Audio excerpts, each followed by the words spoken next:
L'atmosphère s'est véritablement enflammée dans le football français. Pablo Longoria, président de l'Olympique de Marseille, n'a pas mâché ses mots et a lancé de lourdes accusations qui ont secoué les coulisses: corruption, favoritisme et un système entier contre l'UM. Mais cette fois, la réponse a été rapide et sévère. Le comité disciplinaire n'a pas laissé passer et a pris des mesures à son encontre. Et la question qui brûle toutes les lèvres: est-ce le début d'une véritable chasse contre Marseille ou simplement une sanction méritée? Avant d'aller plus loin, supporter, abonne-toi à la chaîne, car je vais t'apporter toutes les dernières nouvelles en exclusivité ici. Pablo Longoria, président de l'Olympique de Marseille, a littéralement explosé après l'amère défaite contre Auxerre ce samedi. Visiblement irrité, il n'a pas retenu ses mots et a attaqué de front les autorités et le corps arbitral. Selon lui, la situation est claire: le football français serait corrompu et tout serait organisé pour faire tomber l'UM. Une accusation lourde qui a immédiatement déclenché de fortes réactions.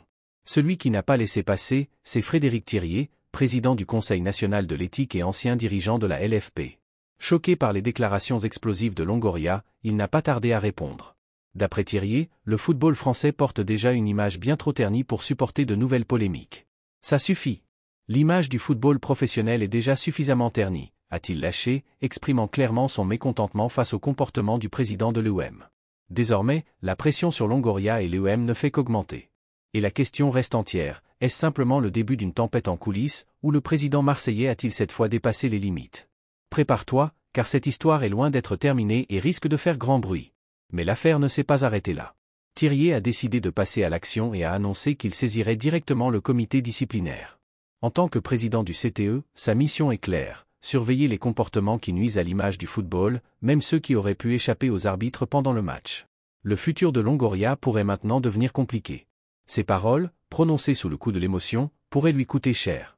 Après tout, défier ouvertement le système, surtout avec des accusations aussi graves que la corruption, ne se termine généralement pas bien dans le monde du football. La pression sur l'Olympique de Marseille monte en flèche, et la tension dans les coulisses commence sérieusement à bouillir. Reste à savoir si cette déclaration explosive n'était qu'un coup de colère d'un président exaspéré, ou le début d'une véritable tempête qui pourrait secouer tout le football français.